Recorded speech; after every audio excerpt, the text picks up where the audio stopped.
Muita gente, quando decide fazer escolhas mais saudáveis, escolhe por acabar com o uso do açúcar na alimentação. E com isso, passam a fazer uso dos adoçantes, sejam eles artificiais ou os ditos como naturais. E nesse vídeo você vai aprender como escolher um bom adoçante. Seria a sucralose, ou a estévia, o eritritol, o xilitol, a talmatina a melhor escolha? Dos adoçantes mais conhecidos, o mais utilizado e consumido é a sucralose. A sucralose tem se apresentado como uma excelente alternativa, mostrando ter uma eficiência em adoçar as bebidas ou as receitas e dizer que não faz mal à saúde. Mas será que é isso mesmo? Pessoal, naqueles adoçantes de mercado, em gotas, você vai encontrar em cada gota de 5 a 6 miligramas de sucralose. Anota isso aí. Essa informação é importante porque as doses de segurança da sucralose estão por miligrama e normalmente as marcas elas não informam a concentração da sucralose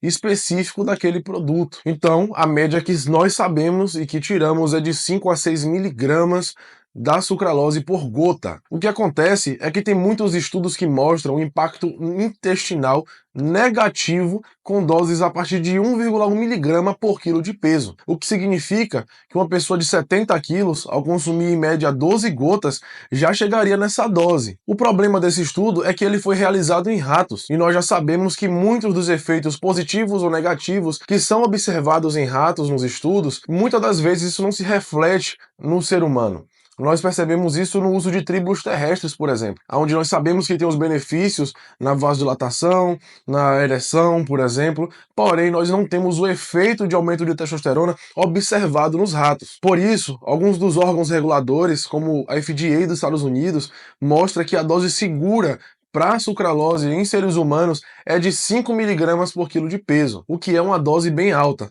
Até porque uma pessoa de 70 quilos poderia chegar a consumir 350 miligramas de sucralose por dia. Porém, com isso, a gente sabe que gera uma certa insegurança devido à incerteza. Já os adoçantes naturais não apresentam esse mesmo risco que o adoçante artificial, como a sucralose, por exemplo. Agora, diferente dos adoçantes artificiais, os adoçantes naturais, eles não apresentam esse mesmo risco. Na verdade, o único risco de problema é um desconforto gastrointestinal, já que os adoçantes naturais são ricos em carboidratos do tipo álcool, chamado de polióis. O nosso intestino não tem capacidade de absorver os polióis por completo. Diferente do carboidrato tradicional do açúcar, aonde 1 grama de carboidrato temos 4 calorias, 1 grama de poliol proveniente dos adoçantes, nós só temos 2 calorias. Essas duas outras o nosso intestino não tem capacidade de absorver. Logo, muitas das vezes o que acaba acontecendo é que o adoçante natural ele é menos doce do que o açúcar ou do que a sucralose,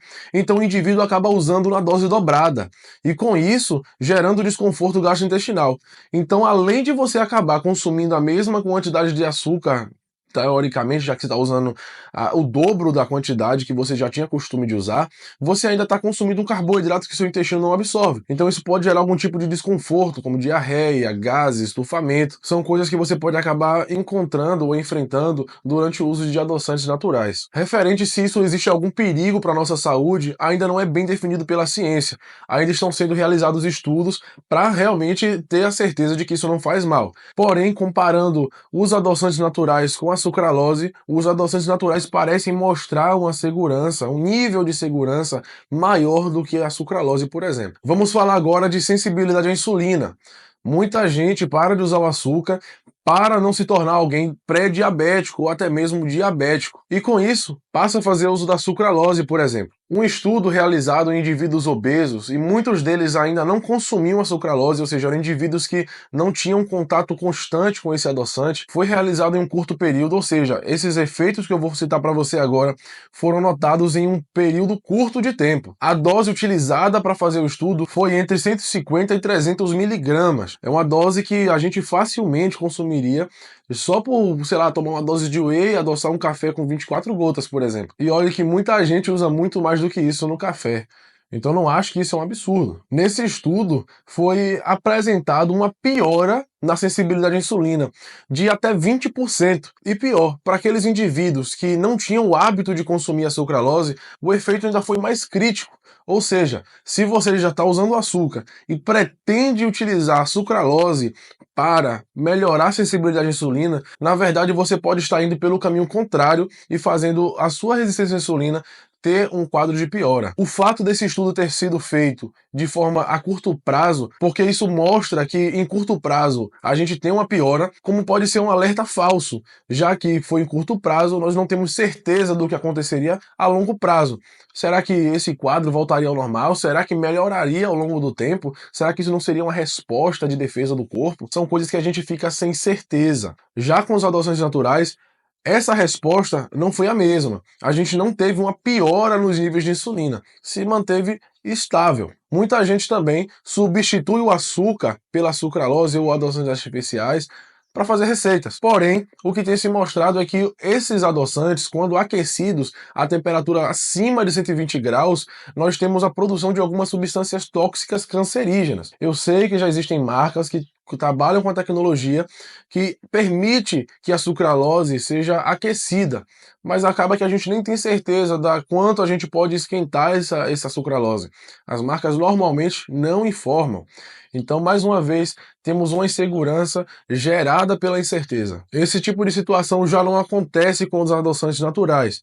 As moléculas mostram-se bastante estáveis e não produzem nenhum tipo de substância tóxica para os seres humanos. Como eu já falei, o único cuidado a ser utilizado com os adoçantes naturais é basicamente na quantidade, já que muitas das vezes não vale a pena você substituir se for para usar o dobro, já que isso pode gerar desconforto do gastrointestinal, gerar um custo aumentado e muitas das vezes não trazer o resultado que você tanto deseja. Logo, o que nos traz o melhor benefício é não usar adoçante nem açúcar. Porém, se você pode fazer o uso, faça a escolha de fazer o uso de adoçantes naturais, já que eles apresentam um nível de segurança maior, menos incertezas do que os adoçantes artificiais. Para você que se informou, que adquiriu mais conhecimento e gostou desse vídeo, peço para que compartilhe, dê sua curtida, comente sugestão para os próximos vídeos. Até a próxima.